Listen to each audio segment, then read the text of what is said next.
pasa siempre desapercibido porque no es una gran potencia, además lleva bastante tiempo desde el punto de vista internacional aislado. Y bueno, pues ahora, como bien ha comentado ya Elsa antes, pues esta situación de aislamiento parece que ha concluido. Bien, he dicho deshielo en el Mar Rojo porque anteriormente a este país se le conocía quizá de un modo un poco exagerado como la Corea del Norte del Mar Rojo. Bueno, por hacer un poco los antecedentes, Eritrea es una región, es un país que fue creado durante la época colonial por los intereses italianos. Esta es una zona de disputa originalmente entre el Imperio Otomano y especialmente por el Estado egipcio, que técnicamente dependía de los otomanos, pero era independiente de hecho, y el Imperio Etíope, que siempre ha buscado una salida al mar especialmente en el puerto de Massawa, que vemos ahí. A partir de 1880 se empieza a configurar la colonia italiana y los etíopes, sobre todo con Menelik II, que va a ser el gran emperador que desafía a los italianos en 1896, les va a permitir que se instalen en la costa, ¿no? Todo ello a cambio de dinero y de armas. Que esas armas precisamente va a ser las que luego utilice la famosa victoria de Alba.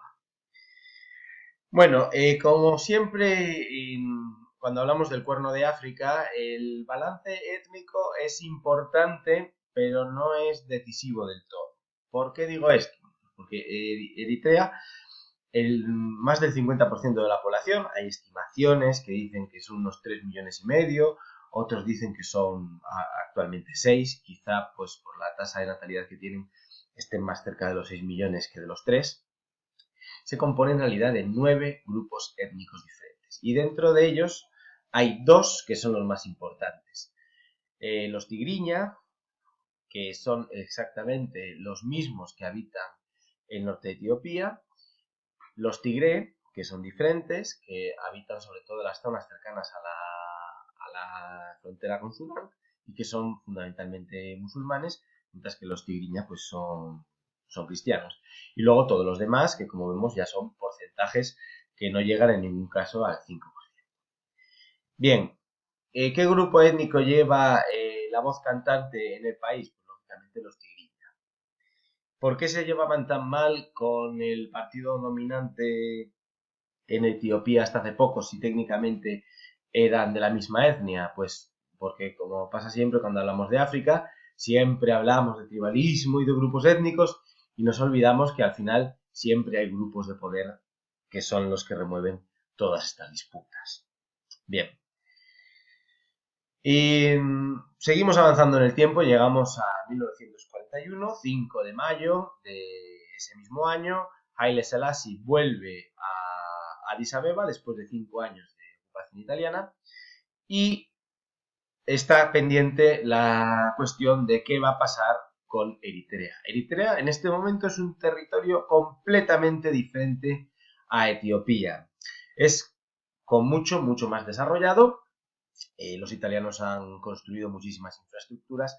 Asmara, quien la conoce, sabe que es una ciudad preciosa, con una arquitectura nacionalista realmente muy interesante, que además creo que hace poco lo han declarado Patrimonio de la Humanidad. Y claro, el país se hallaba dividido en dos grupos. Unos, principalmente los cristianos tigriñas, que querían la unificación con el imperio de Haile Selassie, y el otro grupo que se agrupaba alrededor de los grupos étnicos de la costa, que son musulmanes, que sabían perfectamente que en la Etiopía de Haile Selassie ellos iban a ser marginados y por ello abogaban por la independencia. Bueno, y en esta época en Eritrea existía una pujante clase intelectual, había varios grupos políticos y Asmara, frente a Addis Abeba, era desde luego un lugar bastante bullicioso en lo que respecta a ideas políticas. Además, los ingleses habían mantenido el sistema político y legal italiano e incluso habían levantado las restricciones de segregación racial que se habían impuesto durante toda la etapa del fascismo. En 1952, estoy contando todo esto no tanto porque me apetezca aquí hablar mucho de la historia de Eritrea, pero creo que es interesante para ver cómo son dos realidades que, aunque parten de la misma base, porque Etiopía y Eritrea comparten muchísimas cosas, al fin y al cabo el pensamiento político es bastante diferente. Y bueno, como premio a Haile Selassie, que al fin y al cabo ha luchado con los aliados durante la Segunda Guerra Mundial, Eritrea es entregada a Etiopía, aunque inicialmente va a estar en un estado de federación, va a ser un estado federado a Etiopía.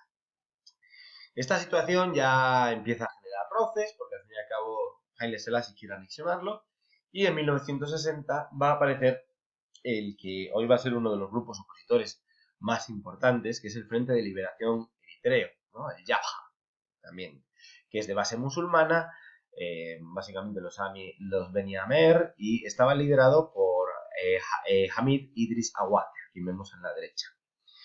Finalmente, la acción de los grupos guerrilleros y precisamente esta situación de miedo a que Etiopía se imponga y,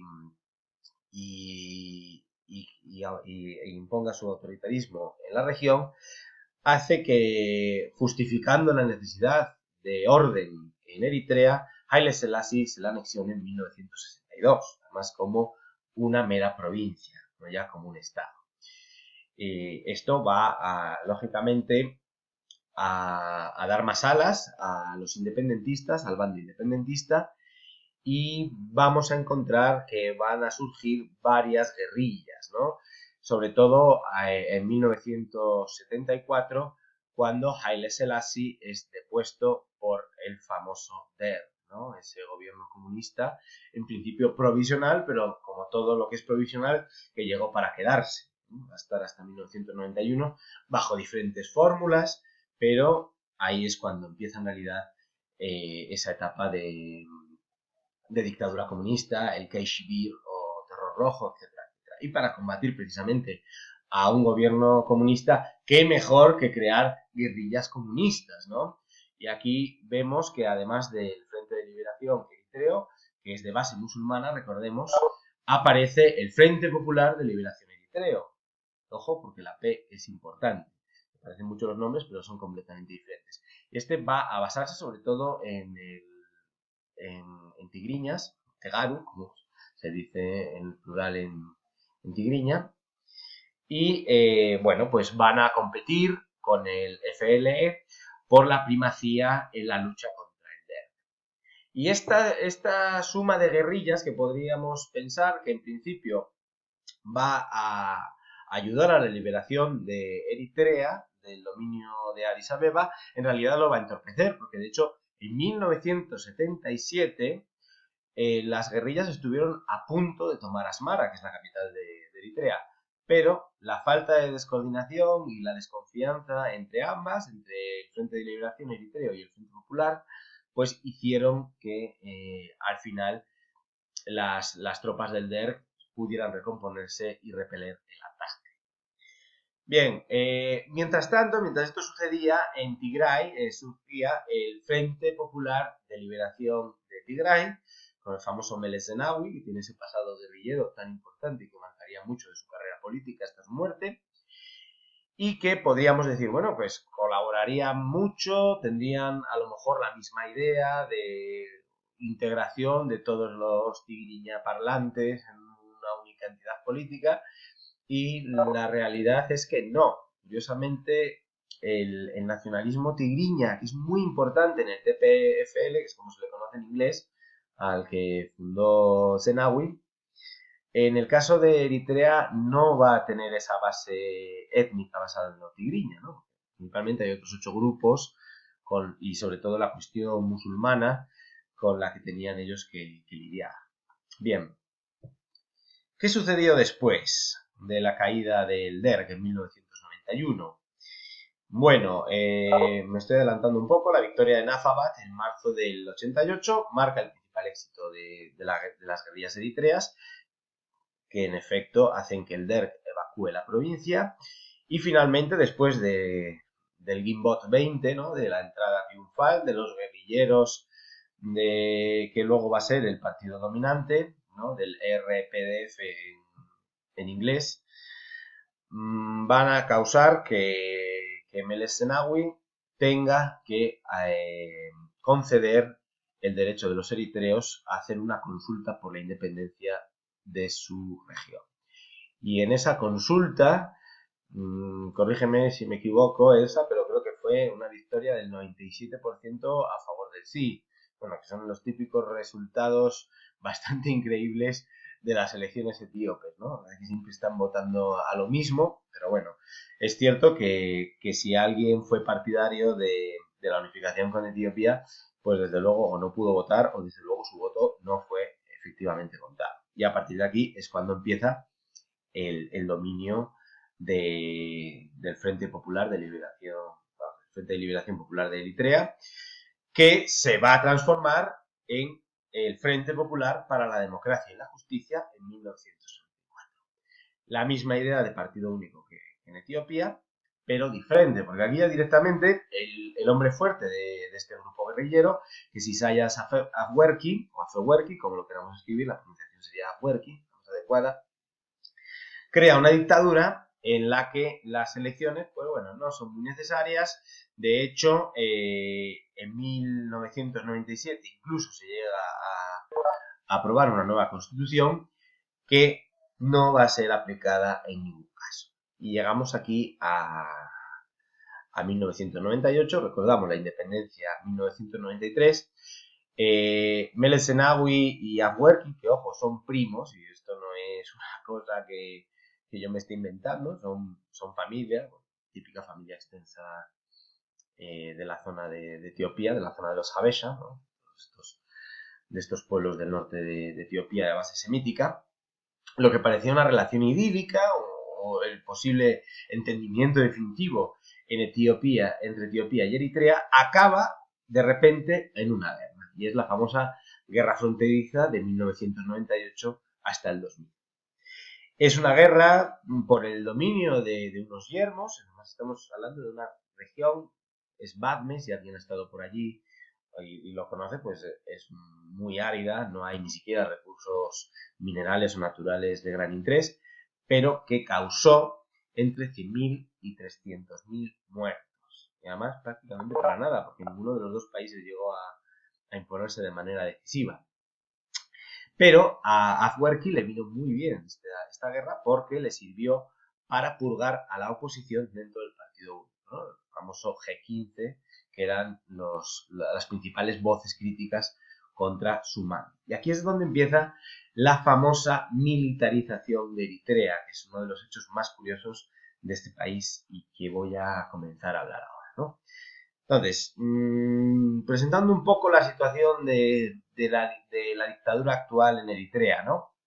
Como he dicho, en 1997 se promulga una constitución que nunca llega a entrar en vigor, en la que además se dice que se respetarán, que existan varios partidos políticos, aunque en la práctica eso está absoluta y totalmente prohibido.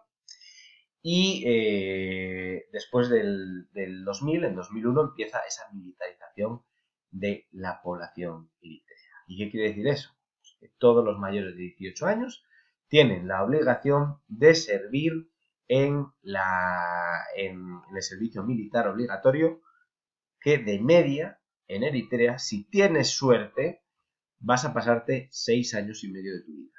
Y eso digo, si tienes suerte, porque si el gobierno considera que has estado involucrado en actividades delictivas o que eres un medio técnico importante, sobre todo para la construcción de infraestructuras, a lo mejor te vas a pasar allí el resto de tu vida, con lo que te estime el gobierno. Desde 2001 hay casos, sobre todo yo conozco gente de la diáspora eritrea en Frankfurt, que me han contado que conocen gente que ha estado incluso 20 años de servicio militar obligatorio. ¿Por qué servicio militar obligatorio? ¿Están en el cuartel sin hacer nada? No. Están en la construcción de obras públicas. ¿Que hace falta construir una carretera? Pues ahí se envía a una brigada o lo que sea necesario. Se calcula que hay 500.000 personas en la actualidad en este tipo de servicio militar obligatorio de duración indefinida. 500.000 personas de un país que tiene entre 3 millones y 6 millones es mucha gente movilizada. Además, unas condiciones que no son precisamente las mejores. Bueno, la oposición en Eritrea es de base étnica. Vemos al lado las banderas, la de arriba es la del Movimiento de Liberación de los AFAR, ¿no? La Organización Democrática del Mar Rojo, AFAR, y abajo la del Movimiento Democrático para la Liberación de los Kunama Eritrea. Los Kunama son uno de esos pequeños grupos étnicos de la zona de la costa. Bien, estas dos guerrillas en efecto están activas. Nadie sabe a ciencia cierta cuántos están operando en el país, porque si hay una norma de oro en la información sobre Eritrea es el secretismo, y curiosamente estas guerrillas están financiadas desde 1998 por Etiopía. ¿Por qué? Bueno, pues porque lógicamente el enemigo de mi enemigo es mi amigo, ¿no? Esto es primero de desestabilización de los países fronterizos. Lógicamente, Etiopía financiaba a los AFAR, que además los AFAR, los dáncalos, como se les conocía anteriormente en español, también tienen su propio Kilil o estado regional en Etiopía y cruzan la frontera con gran facilidad. Entonces era muy sencillo administrar las armas desde Etiopía. ¿Por qué es importante esto? Pues porque desde que ha empezado el conflicto de Tigray, muy posiblemente estas guerrillas hayan perdido el apoyo del gobierno de Addis Abeba. Porque ahora de repente, otra vez, las tornas han cambiado, como ha comentado antes Elsa, y de repente estas agrupaciones rebeldes han perdido a su principal sponsor. Bien. Que haya unos 10 o 13 grupos políticos en la oposición quiere decir que Eritrea sea un hervidero de acción política, de protestas, de huelgas. Para nada. La militarización del país ha impuesto un control bastante férreo, sobre todo de las áreas urbanas, que es lo que le interesa al gobierno de Afwerki. ¿Qué quiere decir esto? ¿Dónde se organizan la mayor parte de estos grupos de base étnica y sobre todo de base religiosa? Hay grupos yihadistas y grupos islamistas, pues se concentran principalmente en la diáspora. Encontramos que las plataformas tienen sus bases en Estados Unidos, en la Unión Europea y en Australia. ¿Operan en el terreno? Probablemente sí, pero no se atreven a hacerlo público porque sería muy arriesgado. Ha habido intentos de coordinar las formaciones políticas en 1999 o en 2005, cuando se creó la Alianza Democrática Eritrea, que es un paraguas de 13 partidos, pero no ha logrado consolidar una respuesta única contra el gobierno de Afwerki, como por ejemplo la creación de un gobierno provisional en el exilio, que bueno, no tendría quizá una gran importancia práctica, pero podría ser importante, aunque fuese por darle una cierta credibilidad a la oposición en el exterior, ¿no? Recordemos la existencia de aquel gobierno provisional republicano que existió en el exilio en España después de la Guerra Civil. Quizá los principales movimientos de oposición se estén llevando a cabo, sin duda, entre la población civil. Vemos aquí el famoso Arbi Harnet. Arbi Harnet en tigriña significa los Viernes de la Libertad, y que es un movimiento curiosísimo que todavía está activo en Facebook y en otras plataformas, que utiliza una cosa que parece, a mí me llamó muchísimo la atención cuando oí hablar de ello, que son las llamadas robóticas, estas que hacen, por ejemplo, los de Yastel, los de las empresas telefónicas, cuando llaman a tu casa, eligen un número al azar de Eritrea, lo llaman los viernes y le cuentan, bueno, pues un poco la situación política, que es necesario democratizar el país, ¿no? Y este sistema parece ser que se empezó a poner en marcha hacia 2013. De nuevo, estos son muy cautos, intentan no dar nombres propios de ciudadanos, porque saben perfectamente que la pena por traición al Estado puede ser la muerte, por supuesto. No hay datos oficiales sobre penas de muerte ni ejecuciones en Eritrea, o pasarte un largo periodo en la sombra, posiblemente en un campo de detenidos, construyendo algo para el Estado. Bien, esta es de las pocas actividades que yo he visto que estén activas en la diáspora.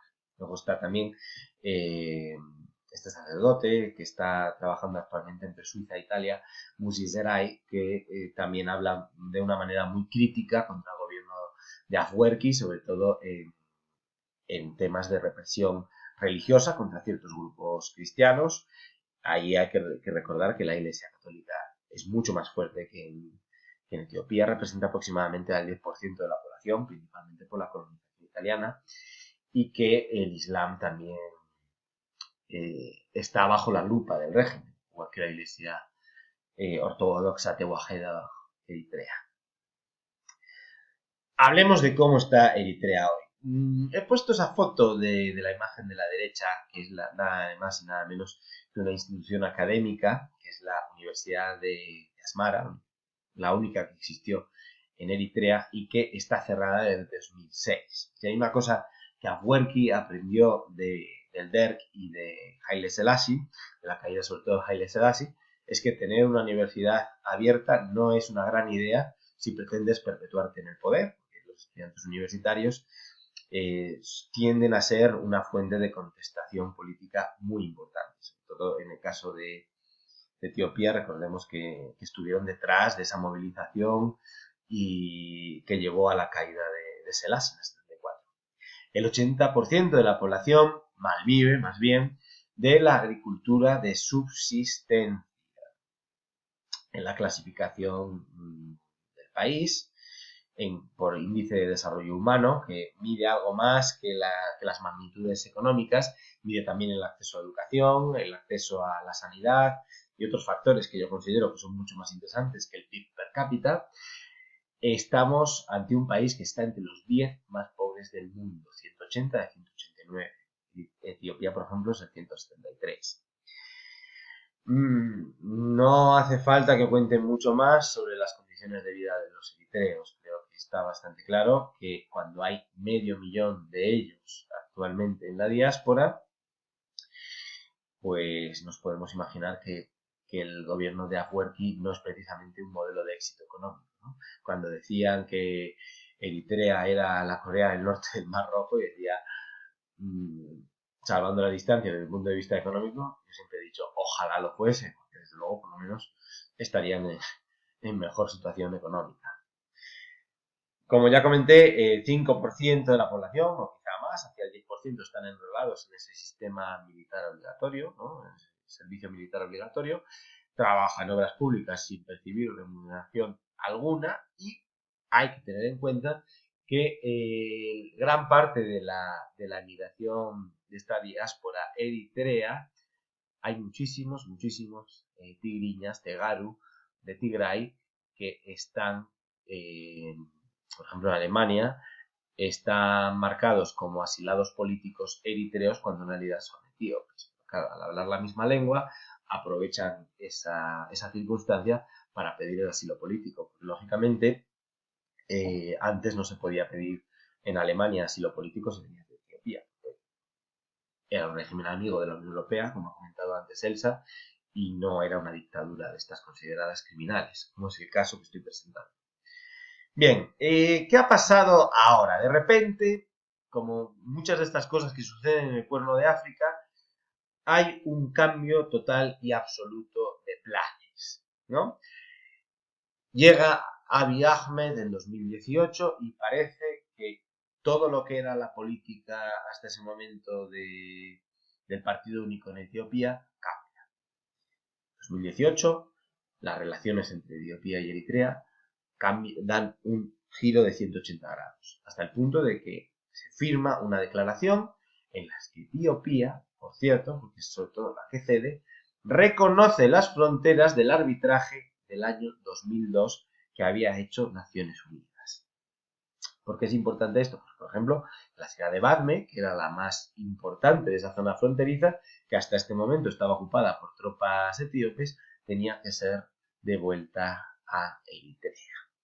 Bueno, las fronteras, según este acuerdo, se tenían que abrir de nuevo. De hecho, los pasos fronterizos, sobre todo de la carretera de Assab, que es el que más importa a Etiopía, y el famoso paso desde Lambesa, han estado abiertos de manera intermitente e incluso Ethiopian Airlines, ¿vale?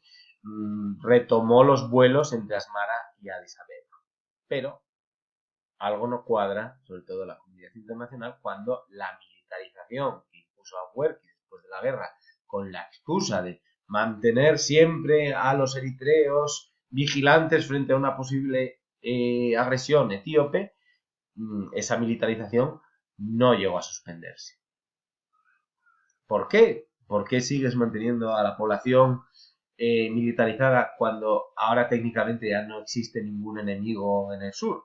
Por supuesto, en este sentido, Afwerki no ha dado ningún tipo de respuesta. De todas maneras, hay que decir que él siempre ha estado como mirando con lupa qué era lo que hacía Abiy Ahmed. Precisamente unos meses antes de que empezara la campaña de Tigray, Abiy Ahmed, Afwerki criticó, sobre todo a través del medio de prensa, el único medio de prensa actualizado por el gobierno eritreo, que la retirada de las tropas etíopes, sobre todo de Batme y otros puntos fronterizos, todavía no se había producido y que la apertura de la frontera, de los puntos fronterizos, estaba siendo obstaculizado por Etiopía. Entonces yo creo que ni él mismo ni el propio Afwerki pensaba seriamente que esta repentina amistad entre Etiopía y Eritrea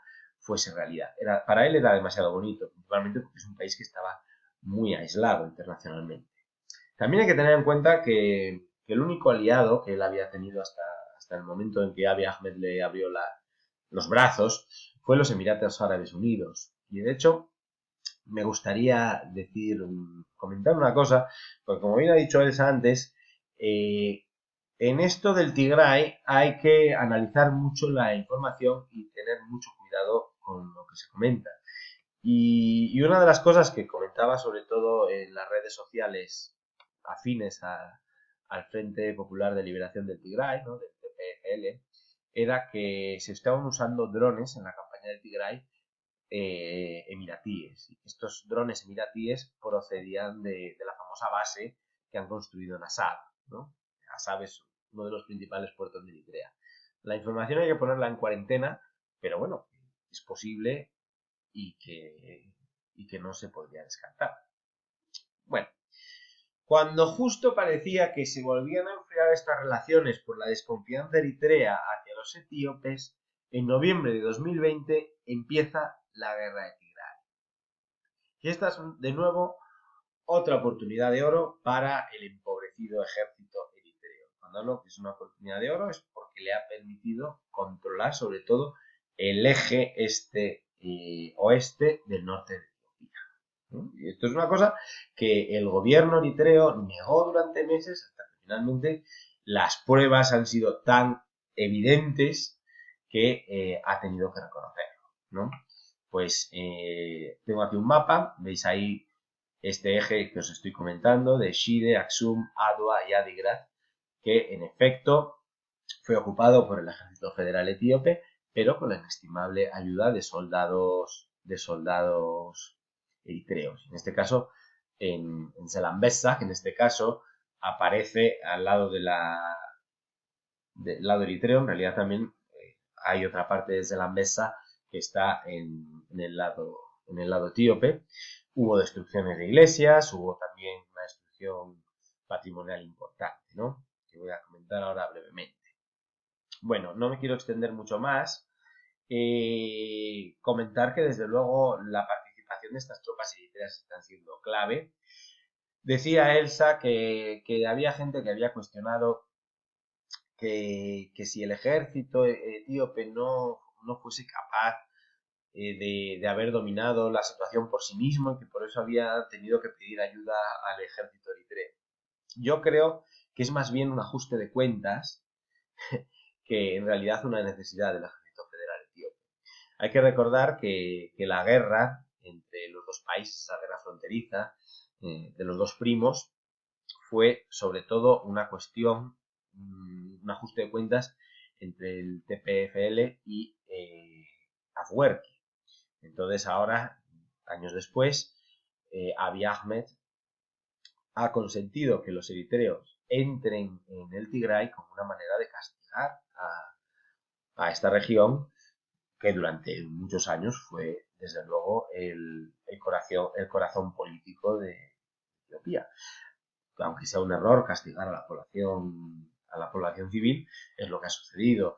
De nuevo, muchísima violencia de todo tipo contra la población civil. Se habla de masacres, no voy a entrar aquí a comentar lo que son dimes y diretes en muchos casos. Parece ser que en Aksum sí que hubo una, no en el ambiente folclórico que quizá muchos estaban difundiendo, ¿no?, por las redes sociales, de que se estaban defendiendo la iglesia y el arca de la alianza del saqueo. Quizá fue más vinculada con la entrada de las tropas eritreas en la ciudad, pero el caso es que se han producido muchísimos abusos, historias de violaciones que han sido recogidas pues, por organismos muy importantes de Naciones Unidas y también por otros organismos. Y por supuesto, bueno, pues el hecho de que, muy bien, Abiy Ahmed, si de verdad estás democratizando y en realidad esto es una acción que estás desarrollando contra esa banda criminal, ese grupo terrorista al que llamas ahora al TPFL, ¿por qué no permites que la prensa libre entre a informar de una manera completamente imparcial de lo que está pasando allí? ¿Por qué en todo este secretismo, ¿no? Y bueno, otro aspecto que a mí me interesa especialmente es el patrimonial, porque es lo que estoy abordando en mi tesis doctoral. De hecho, hablo brevemente de este santuario que veis aquí, que es uno de los centros más importantes del Islam en el Cuerno de África. Es el santuario de un pueblecito que se llama Negash, que Jorge de Torres conoce bien, donde supuestamente está enterrado An-Najasi, ¿no?, que es supuestamente el rey de Aksum que se convirtió al Islam en el siglo VII. Bueno, esto es un poco folclore, aunque es verdad que bueno, en la sira del profeta Muhammad y otras historias vinculadas, hadices y demás, sí que se dice, bueno, que allí el rey de Aksum, ¿no?, este Al-Najasi, acogió a los primeros refugiados musulmanes antes incluso de la égida, ¿no?, en 615. Y algunos de ellos, de estos primeros refugiados, murieron allí en Etiopía y fueron enterrados en este pueblo. Bueno, pues Turquía, en esta nueva política de neo-otomanización, de la que también podríamos hablar en otro curso largo y tendido, financió hace unos pocos años la restauración de todo el complejo. Además me consta que se gastó muchísimo dinero. Se instaló unas fuentes de estilo otomano que no pegan nada, pero bueno, ahí están. Y durante la guerra, estas fotos son de allí.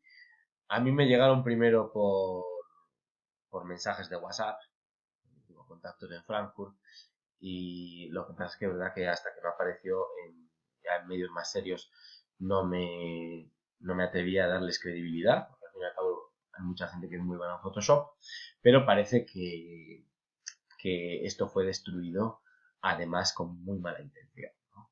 Entonces fue bombardeado a propósito. Quien conoce este lugar sabe que está en la carretera principal norte-sur que comunica Selambesa con Massawa y de Selambesa hacia el sur vía Dessi con Addis Ababa, ¿vale?, la capital de Etiopía.